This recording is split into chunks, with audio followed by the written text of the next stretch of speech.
अब है हमारा टॉपिक नंबर 28। ये टॉपिक सबसे इंपॉर्टेंट है। टॉपिक नंबर 28 जिसमें हम सीखेंगे स्टॉक मेंटेन करना है। अब स्टॉक मेंटेन क्या होता है, देखो मैं आपको एक मैजिक दिखाता हूँ। आप बताना मुझे ये काम कैसे हो रहा है। जैसे मैं सभी को डिलीट कर देता हूँ यहाँ से, ठीक है। ये मैंने सिलेक्ट करके डिलीट कर दिया। तो देखो यहाँ भी सब कुछ जीरो हो गया।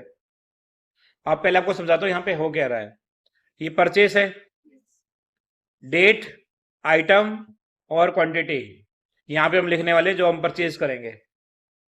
और यहाँ पर हम क्या लिखने वाले, डेट, आइटम और क्वांटिटी। और हमारा जो काम है, हम माउस, कीबोर्ड, मॉनिटर, सीपीयू और यूपीएस खरीदते हैं, अपने पास रखते हैं और फिर इसको धीरे धीरे करके बेचते हैं। माउस अभी तक हमने कितना खरीदा है, 0। और बेचा कितना है, 0। और हमारे पास स्टॉक कितना है माउस का, 0। कोई भी पीस हमने खरीदा नहीं है ना बेचा है किसी भी आइटम का। तो यहाँ पे लिखा हुआ सीरियल नंबर, कितने आइटम है हमारे पास टोटल, 5 आइटम है। और मैंने नाम पढ़ के बता दिया आपको कौन कौन से आइटम हमारे पास है। ना हमने अभी तक कोई आइटम खरीदा है, ना अपने कोई बेचा है, और ना ही हमारे पास कोई स्टॉक है। और यहाँ पे 3 कॉलम बने हुए हैं सेल को मैनेज करने के लिए। और यहाँ पे 3 कॉलम बने हुए हैं परचेज को मैनेज करने के लिए। ये आप कलर भी देख सकते हो, परचेज के लिए अलग कलर है और सेल के लिए देखोगे ये अलग कलर है, ठीक है। अब हमने पहली सेल करी 1 जनवरी को। पहली सेल करी हमने 1 जनवरी 2023 को। तो यहाँ लिखते हैं 1 जनवरी 2023 को हमने पहली परचेज करी, सेल नहीं। यहाँ पे हम लिखेंगे हमने माउस परचेज किया, कितना पीस, 100 पीस। तो देखोगे ऑटोमेटिक जो है ना माउस, यहाँ पे परचेज में 100 पीस आ जाएगा।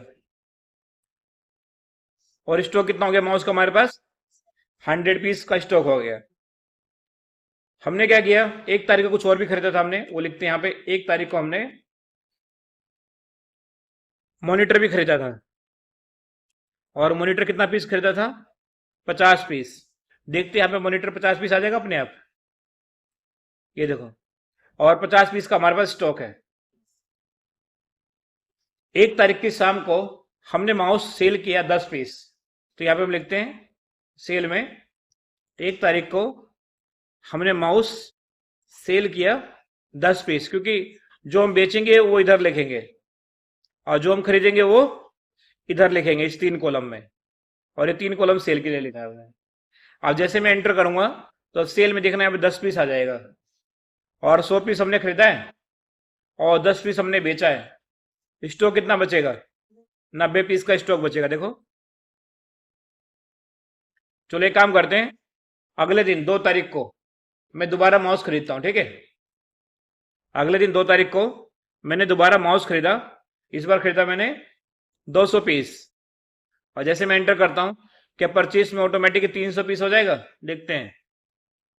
देखो 300 पीस हो गया। मैंने 2 तारीख को सीपीयू खरीदा 500 पीस। देखो सीपीयू में 500 पीस आ गया, स्टॉक हमारा 500 पीस आ गया। 3 तारीख को हमने माउस दोबारा खरीदा। 3 तारीख को माउस हमने दोबारा खरीदा 100 पीस का। देखोगे वहां परचेज में कितना हो गया माउस, 400 पीस। जितने बार खरीदते रहोगे ऑटोमेटिक आपको दिखाता रहेगा आपने माउस टोटल कितना परचेज किया। और जितना भी आप बेचोगे, जैसे हम 2 तारीख को दोबारा माउस बेचा हमने, 2 तारीख को माउस बेचा 150 पीस। अब जैसे मैं एंटर करूंगा सेल में, देखो टोटल कितना आ गया, 160 पीस बेचा हमने अभी तक। 10 माउस बेचे थे 1 तारीख को और 150 पीस बेचे थे माउस 2 तारीख को। तो यहाँ पे टोटल देखो सेल कितना है, 160 पीस हमने बेचा है। और कितना बचा हुआ हमारे पास, 240 पीस बचा हुआ है। और कितना खरीदा अभी तक हमने टोटल, 400 पीस। ये ऑटोमेटिक कैसे मैनेज हो रहा है। अगर हमारे पास ये ना हो, ये 5 कॉलम ना हो, तो आपको पता है काम कितना मुश्किल है। अगर आप बस ये लिखते रहोगे हमने ये खरीदा, ये हमने बेचा, ये हमने खरीदा, ये हमने बेचा पूरे दिन, तो अगर मैं आपको लास्ट में पूछूंगा ये बताओ हमने माउस कितना खरीदा, तो आप पता क्या करोगे, माउस वाले नंबर को ना जोड़ने लगोगे, माउस माउस माउस माउस किधर है, ऐसे। मैंने माउस कितना बेचा है, अब माउस को देखने लगोगे कितना बेचा है। ये सीट इतनी छोटी थोड़ी ना होगी, सीट क्या पता कितनी बड़ी हो नीचे तक। और फॉर्मूला दिखा इसमें कौन सा लगा हुआ है, किसी के दिमाग में आया था कि इससे फॉर्मूले से ये सब हो सकता है। फॉर्मूला वही लगा हुआ है जो आप ऑलरेडी सीख चुके हो, सम इफ। कोई नया फॉर्मूला नहीं है ये। पर आप सोच रहे हो कि पता नहीं कि सर ने कौन सा फॉर्मूला सिखाने वाले हैं नया। कोई नया फॉर्मूला नहीं है, पुराना ही फॉर्मूला है। और फॉर्मूले का नाम भी आपको दिख रहा होगा, फॉर्मूले का नाम है सम इफ। ठीक है, पर इसके अंदर आप फॉर्मूले के अलावा बहुत सारी चीज सीखने वाले हो। एक बार हम क्या करते हैं, इसको डिलीट करते हैं। ठीक है, इसको क्या करते हैं, डिलीट करते हैं। ठीक है, इसको भी एक बार हम डिलीट करते हैं।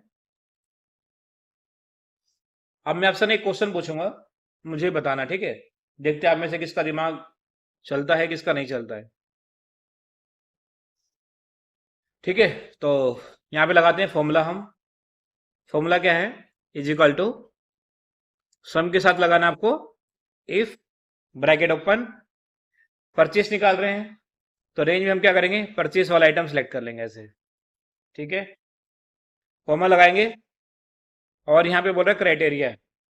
क्राइटेरिया हम यहाँ पे सिलेक्ट करेंगे, दिख रहा है ये आइटम नेम जो लिखा हुआ है, यहाँ पे क्लिक करेंगे, कॉमा लगाएंगे, सम रेंज में हम क्वांटिटी को सिलेक्ट करेंगे, परचेस वाले को, और ब्रैकेट बंद करके एंटर कर देंगे, परचेस हमारा निकल गया।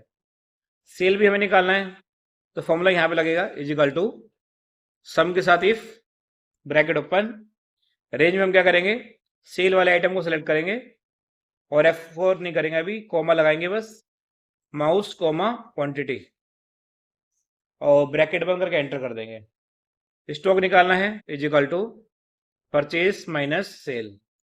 ठीक है, अब मैं यहाँ पे लिखता हूं, मैंने 1 तारीख को माउस खरीदा, मैंने 1 तारीख को माउस खरीदा 100 पीस।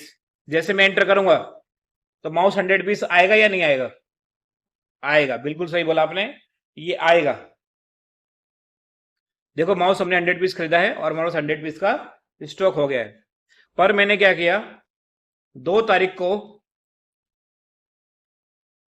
2 तारीख को मैंने कीबोर्ड खरीदा 100 पीस का। आप बताओ यहाँ पे कीबोर्ड में 100 पीस आएगा या नहीं आएगा, नहीं आया। क्यों नहीं आया, क्योंकि हमने कीबोर्ड, मॉनिटर, सीपीयू और यूपीएस का ना परचेस निकाला, ना सेल निकाला, ना हमने स्टॉक निकाला। तो इसको हमें अलग अलग अलग से निकालना पड़ेगा। इसको हम ड्रैग भी कर सकते हैं, इसे ऐसे ड्रैग कर सकते हैं। अगर मैं इसको ड्रैग करता हूं तो एक दिक्कत आती है, देखो इसको मैंने ड्रैग कर दिया, क्या बात, अभी आंसर आ रहा है। देखो कीबोर्ड का 100 पीस है, वो आ गया ऑटोमेटिक आंसर। अगर मैं यहाँ कीबोर्ड की जगह अगर मैं यहाँ पे मॉनिटर लिख दूं, फिर भी आ जाएगा मॉनिटर में 100 पीस यहाँ पे। देखिए एक बार, अब तो नहीं आया। चलो मैं सीपीयू लिख के देखता हूं, सीपीयू, देखते हैं, नहीं आएगा। चलो यूपीएस लिख के देखते हैं, नहीं आएगा। क्यों नहीं आ रहा है, कोई रीजन बताएगा। अगर मैं माउस लिखूंगा तो आ जाएगा, दिखाऊं, अगर मैं माउस लिखूंगा तो ये आ जाएगा, अगर मैं कीबोर्ड लिखूंगा तो आ जाएगा, अगर मैं यहां पे मॉनिटर लिखूंगा तो यहां पे ये आ जाएगा, ऊपर नहीं आएगा। क्यों ऐसा, ऐसा क्यों हो रहा है, इसका कारण जानता है आप में से कोई। हाँ बिल्कुल सही बताया आपने, हमने इसको फ्रीज नहीं किया है। ठीक है, तो इसको देखने के लिए हम एक काम करते हैं, देखो इस वाले मॉनिटर को हम डिलीट करते हैं। अब हमें ये जानना है, अगर यहाँ पे कीबोर्ड हम लिख रहे हैं तो कीबोर्ड का आंसर आ जा रहा है, मॉनिटर हम लिख रहे हैं तो मॉनिटर का आंसर यहाँ पे नहीं आ रहा है। अगर आप ये कीबोर्ड अगर माउस की जगह लिखोगे ना तो यहाँ पे कीबोर्ड का आंसर नहीं आएगा, कहीं सोच रहे हो आप, वहां पे सिर्फ माउस का आएगा, माउस को छोड़ के किसी का भी नहीं आएगा। ऐसा इसलिए है, जैसे देखो माउस का आंसर तो आ रहा है पर मॉनिटर का भी आंसर नहीं आ रहा है। मैं आपसे एक क्वेश्चन पूछता हूँ, ठीक है, मुझे बताना। मैं यहाँ पे लिखता हूँ 20, यहाँ पे लिखता हूँ 10, ठीक है, और यहाँ पे लिखता हूँ 5। समझ में आ रहा है। अब हम क्या करते हैं, तीनों नंबर को जोड़ते हैं। इज इक्वल टू किया 10 जमा 5, एंटर कर रहा हूं। ये बताओ 20 क्यों नहीं ऐड हो गया है इसके अंदर, 20 को हमने सेलेक्ट नहीं किया है, बस यही दिक्कत हो रही है। ये जो मॉनिटर जहां पे लिखा हुआ है इसको हमने सेलेक्ट ही नहीं किया है। इसलिए वहां पे आंसर नहीं आ रहा है। चलो मैं आपको दिखाता हूँ ऐसा क्यों हो रहा है।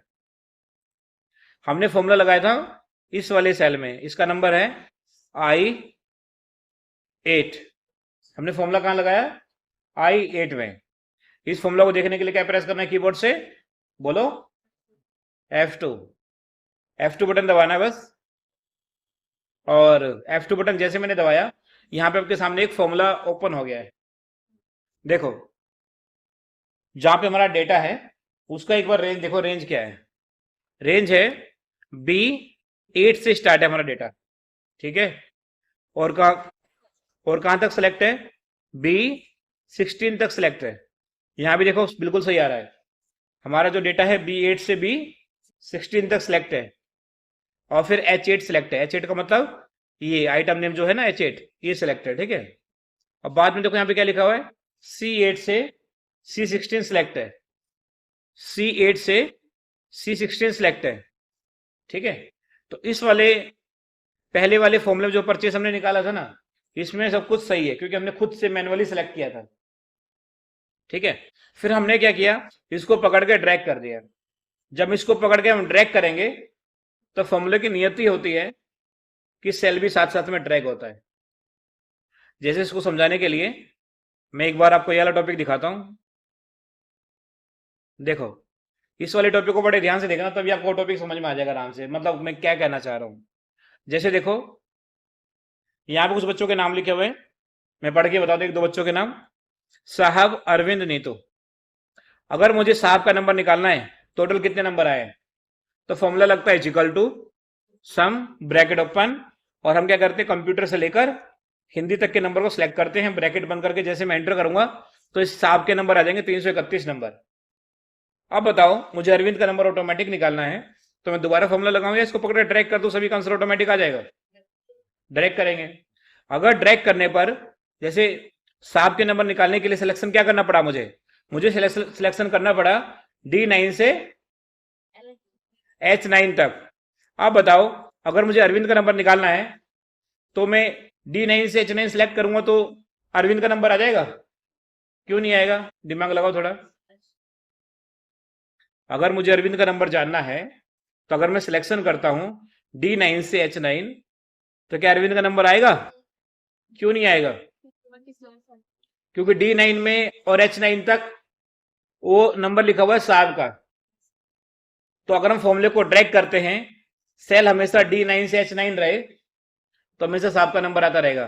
तो फॉर्मूले की नियति होती है कि सेल ड्रैग होना।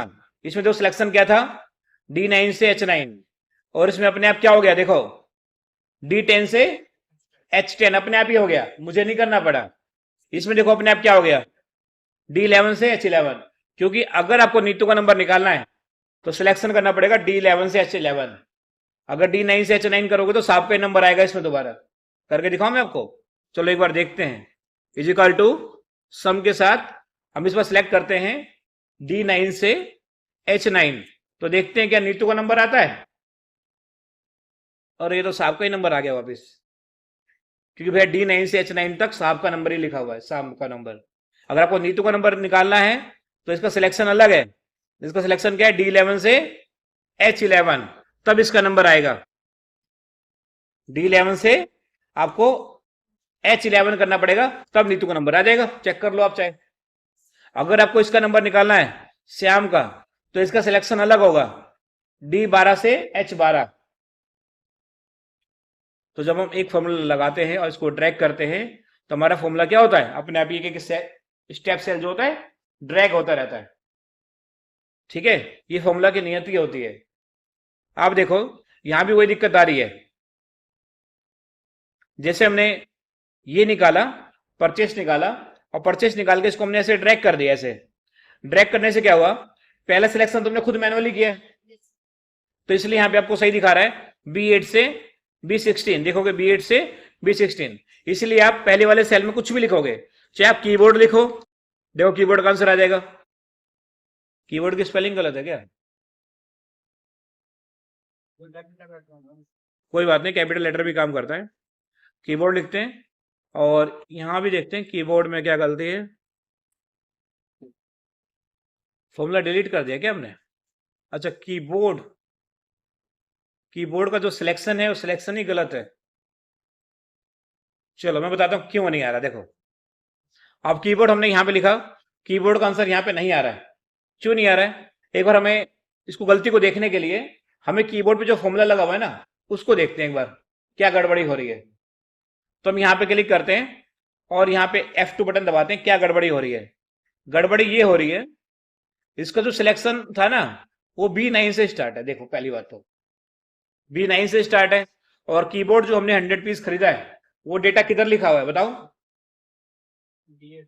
देखो वो इतनी दूर से बिल्कुल सही बता रहा है। अभी मैंने आपको सिखाया, यहाँ पे 20 लिखा हुआ है, यहाँ पे 10 लिखा हुआ है, और यहाँ पे 5 लिखा हुआ है। ठीक है, अब हमें इन तीनों को जोड़ना है, तो इज इक्वल टू 10 जमा 5। अब 20 का आंसर क्यों नहीं आ रहा है? सिलेक्ट नहीं किया है। देखो कितनी जल्दी बताया आपने फटाक से। अब मैं कीबोर्ड का फॉर्मूला ओपन करता हूं, आप खुद देखो, आप यहाँ पे कीबोर्ड का आंसर क्यों नहीं आ रहा है? सिलेक्शन जो है B8 की जगह B9 से स्टार्ट है। ऐसा क्यों? क्योंकि हमने फॉर्मूले को यहाँ से ड्रैग किया यहाँ तक, तो इधर से टेबल भी हमारा ड्रैग हो गया। जैसे अभी हमने आपको दिखाया था, मैंने साहब का नंबर निकाला था, इसको ड्रैग किया, अरविंद का नंबर ऑटोमेटिक आ गया था, नीतू का नंबर ऑटोमेटिक आ गया था, क्योंकि वहां पे सेल भी ऑटोमेटिक ड्रैग हो गया था। तो यहाँ भी वही हो रहा है, ऑटोमेटिक जो सेल है जहाँ पे फॉर्मूला लगा हुआ है वो ड्रैग हो जा रहा है। अब सिलेक्शन हमें करना था B8 से, सिलेक्शन हो गया B9 से, तो कीबोर्ड तो सिलेक्ट ही नहीं हुआ, तो कीबोर्ड का आंसर कैसे आएगा आप बताओ मेरे को? अगर मैं इसको B9 को B8 कर दूं तो आंसर आ जाएगा, क्योंकि सिलेक्शन आप सही हो गया है। एंटर करूंगा, एक और गड़बड़ी है, ये जो क्वांटिटी है ना ये भी C9 से स्टार्ट है, इसको भी C8 करना पड़ेगा। इसको भी अगर मैं C8 कर दूं और एंटर कर दूं तो लो कीबोर्ड का आंसर आ गया। जब सिलेक्शन ही आपने गलत कर रखा है, B9 से कर रखा है, डेटा आपका B8 में है, तो आंसर कैसे आएगा? अब इसका जो सिलेक्शन है मॉनिटर का जानते हो कितना होगा? B10 हो गया होगा इसका, देखो सिलेक्शन यहां से स्टार्ट है, तो अगर आप ऊपर कुछ भी लिखोगे तो आंसर आएगा? नहीं आएगा। इसका जो सिलेक्शन है देखो कि कहां से स्टार्ट हो गया है, इसका सिलेक्शन स्टार्ट हो गया B11 से, और नीचे वाले सिलेक्शन देखो कि कहां से स्टार्ट हो गया, B12 से। जितना नीचे जा रहे हैं हम उतना ही देखो सीट हमारा नीचे जा रहा है। तो अगर आप यहां पे कुछ भी लिखोगे तो आंसर नहीं आएगा, क्योंकि डेटा ही सिलेक्ट नहीं है आपका, तो क्या आंसर आएगा उसमें? तो यहाँ पे हमें क्या करना है, फॉर्मूले को ड्रैग होने से रोकना है। कैसे रोकेंगे बताएगा कोई आप में से? हाँ जरूर बताओगे कैसे रोकेंगे? फ्रीज करने के लिए क्या बटन प्रेस करेंगे? F4, very good. देखो अब इस प्रॉब्लम का ना एक ही समाधान है, आपको ये करना पड़ेगा, जब हम फॉर्मूले को ड्रैग करें तो जो हमने सिलेक्शन किया है ना वो ड्रैग नहीं होना चाहिए नीचे। तो उसके लिए आपको कीबोर्ड से F4 बटन दबाना पड़ेगा, जिससे क्या होंगे, सारे सेल आपके फ्रीज यानी लॉक हो जाएंगे। उसका बेनिफिट ये होगा, जब आप फॉर्मूले को नीचे ड्रैग करोगे तो आपका सेल नीचे ड्रैग नहीं होगा। करके दिखाऊं, देखो इज इक्वल टू, सम के साथ इफ लगाना है, ब्रैकेट ओपन करना है, रेंज में क्या करना है, आइटम को सिलेक्ट करना है, और यहीं पे आपको F4 बटन दबा देना है। ऐसे जैसे आप F4 बटन दबा दोगे तो डॉलर का सिंबल आ जाएगा, इसका मतलब ये सेल फ्रीज हो गया यानी लॉक हो गया है। आप कॉमा लगाएंगे, क्राइटेरिया में हम ये सिलेक्ट करेंगे आइटम नेम, इसको भी हम फ्रीज करेंगे, लॉक करेंगे या नहीं करेंगे इसको? अगर आपने इसको भी लॉक कर दिया तो जब इसको ड्रैग करोगे ना तो हमेशा माउस का आंसर आएगा। अगर आप इसको लॉक नहीं करोगे तो जैसे इसको ड्रैग करोगे तो कीबोर्ड का आंसर आएगा, फिर मॉनिटर का आंसर आएगा। तो इसको लॉक कर दे, ठीक है। सम रेंज में क्या करेंगे, क्वांटिटी को सिलेक्ट करेंगे और इसको लॉक कर देंगे। लॉक क्यों कर रहे हैं? बस इसीलिए जब हम फॉर्मूला नीचे ड्रैग करें तो हमारा सेल ड्रैग ना हो, सिलेक्शन हमेशा यहीं से स्टार्ट हो B8 से, बस इसीलिए। ज्यादा दिमाग मत चलाना, ठीक है। सेल निकालना है, इज इक्वल टू, सम के साथ इफ लगाया, ब्रैकेट ओपन किया, और रेंज में हमने आइटम नेम सेलेक्ट किया और इसको हमने लॉक किया। लॉक क्यों किया? जब यहां से हम सेल का फॉर्मूला नीचे करेंगे ड्रैग ऑटोमेटिक आंसर निकालने के लिए, तो हमारा जो डेटा सिलेक्शन है वो B8 की जगह B9 हो जाता है, B10 हो जाता है। हम चाहते हैं जो सिलेक्शन हमने कर दिया है हमेशा यही सिलेक्शन रहे, तो इसलिए हम इसको फिक्स कर रहे हैं, बस और कुछ नहीं।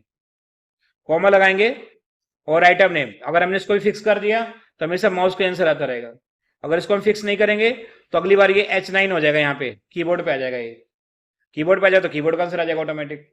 अगली बार जो ये है यहाँ पे मॉनिटर में H10 हो जाएगा अपने आप, तो मॉनिटर का आंसर आ जाएगा अपने आप। अगर इसको हम लॉक करते हैं तो हमेशा H8 ही रहेगा। H8 किसका सेल है? माउस का, तो माउस का आंसर आएगा। तो इसको हमें लॉक नहीं करेंगे। और फिर सम रेंज में इसको हम सिलेक्ट करेंगे, इसको भी हम लॉक करेंगे F4 से, ये लॉक हो जाएगा। और फिर ब्रैकेट बंद करके एंटर कर देंगे। और जब स्टॉक निकालेंगे तो इसको हम लॉक नहीं करेंगे। अगर हमने इसको भी लॉक कर दिया, स्टॉक निकालने के लिए परचेस माइनस सेल, बस कुछ नहीं। और एंटर करेंगे, इसको हम लॉक नहीं करेंगे। इसको भी हमने लॉक कर दिया तो हमेशा जो है माउस के आंसर दिखाता रहेगा ये। ठीक है, इसको हम सिलेक्ट करेंगे। अब यहाँ से इसको ड्रैग कर देंगे। इसको ड्रैग करने पे एक मैजिक होगा। अब देखो, यहाँ मैं क्लिक करके दिखाता हूँ आपको, F2 करके सिलेक्शन देखो, B8 से B16 है। डॉलर को हटा के देखो, B8 से कितना है?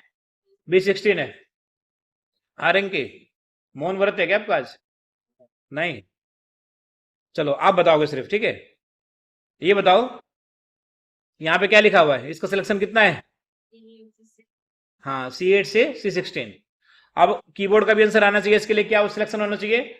B8 से B16 होना चाहिए। F2 करता मैं, सिलेक्शन देखो, B8 से B16। जो ये पहले क्या हो जा रहा था? B9 से B17। इसका भी देखो वही सिलेक्शन है मॉनिटर का, B8 से B16। इसका भी देखो सेम सिलेक्शन है सीपीयू का भी, B8 से B16। इसका भी देखोगे सेम सिलेक्शन है। F2 करता हूं मैं, B8 से B16। सिलेक्शन सबका सही है। अब आंसर भी आएगा, मैं दिखाऊं। मैं यहां पे अगर लिखता हूं 1 तारीख को मैंने माउस खरीदा, तो आंसर आएगा। देखो आ रहा है आंसर। आपके दिमाग में ये नहीं चला सर आपने पिछली बार भी माउस लिखा था इसलिए आ रहा है? इस बार कीबोर्ड लिख के दिखाओ। चलो कीबोर्ड लिख के दिखाता हूँ। ये देखो आ रहा है आंसर। मॉनिटर लिख के दिखाता हूँ, ये लो आ रहा है आंसर। सीपीयू भी लिख के दिखाता हूँ, लो। और यूपीएस भी लिख के दिखाता हूँ, ये लो। सबका आंसर आ रहा है, क्योंकि सबका जो सिलेक्शन देखोगे, सिलेक्शन बिल्कुल सही हो रखा है। B8 से B16 और C8 से C16। पिछली बार ये क्या हो जा रहा था? सेल यहां तक पहुंच जा रहा था नीचे, और ऊपर कुछ भी लिखोगे तो कैसे आंसर आएगा उसका? इस बार हमने सिलेक्शन सही किया है और हमारा आंसर भी बिल्कुल ठीक आ रहा है। अब यहाँ पे कुछ लिखेंगे तो देखो माइनस भी होगा। यहाँ पे जैसे मैंने माउस लिखा 100 पीस, तो नेगेटिव में चला जाएगा ये। यहाँ पे माउस लिखोगे प्लस हो जाएगा अपने आप, देखो ये प्लस हो जाएगा। और यहाँ क्वांटिटी बढ़ाओगे तो अपने आप देखो मैनेज हो रहा है अभी ये। मैं नीचे कुछ भी लिखूंगा, यहाँ पे लिखा मैंने 1, यहाँ लिखा मैंने 2, 1 2023, और हमने खरीदा मॉनिटर। ठीक है, मॉनिटर मैंने खरीदा 500 पीस, देखो 500 पीस आया गया। और हमने सेल किया 3 तारीख को, पहली सेल मॉनिटर की। मॉनिटर सेल किया हमने 100 पीस, देखो 100 पीस आ गया और 400 पीस बचा हुआ है। कहीं भी कुछ भी लिखो आंसर बिल्कुल ठीक आएगा। तो इस टॉपिक को हमने क्या सीखा? मेन चीज हमने ये सीखी, किसी भी सेल को अगर हमें या किसी भी कॉलम को या रो को फ्रीज करना है, लॉक करना है, तो उसको हम लॉक कैसे कर सकते हैं? लॉक करने की जरूरत कब पड़ेगी? जब आप कुछ ऐसी कंडीशन में हो, जब आप चाहते हो कि फॉर्मूला ड्रैग हो और सीट हमारी ड्रैग ना हो, तो ऐसी कंडीशन में आप सीट को लॉक कर सकते हो। फॉर्मूला को आप नीचे ड्रैग करोगे, फॉर्मूला ड्रैग हो जाएगा, पर आपका सीट ड्रैग नहीं होगा, वो लॉक रहेगा। अगर आप चाहते हो कि फॉर्मूला के साथ साथ हमारा डेटा भी ड्रैग होता रहे, सीट भी, तो आप उसको लॉक नहीं करोगे। ठीक है, सिंपल है। जैसे मैंने आपको एग्जांपल दिखाया था अभी इस वाले टॉपिक के अंदर, अगर हमें साहब का हमने खुद नंबर निकाला, अगर हमें अरविंद का नंबर निकालना है तो सीट हमारी साथ में ड्रैग होनी चाहिए। अगर ड्रैग नहीं होगी तो आपका हमेशा यही आंसर आता रहेगा साहब का। ठीक है, अब हम इसको लॉक कर देते हैं। देखो जैसे मैंने आपके क्लिक करके F4 कर दिया, इसको मैंने F4 कर दिया। अब मैं जब इसको ड्रैग करूंगा ना, तो हमेशा साहब का ही नंबर आएगा। देखो ऐसा इसलिए हो रहा है क्योंकि सबके लिए सिलेक्शन सेम हो गया। देखो D9 से H9, इसका भी देखोगे D9 से H9, इसका भी देखोगे D9 से H9, तो इसलिए साहब का आंसर आ रहा है। तो इसलिए आप हम इसको फिक्स नहीं करेंगे ताकि सबको ऑटोमेटिक आंसर आ जाए। ठीक है, कितने परसेंट समझ में आया आपको? किसको, कितने बच्चों को 50% से ज्यादा समझ में आ गया? 50% का मतलब होता है अगर मैंने 10 चीजें बताई तो 5 चीजें समझ में आ गई आपको। F4 लगा के हम लॉक करके आंसर निकाल लेंगे। फॉर्मूला देखो सिंपल सा है, इसको करने में आपको ज्यादा टाइम नहीं लगेगा।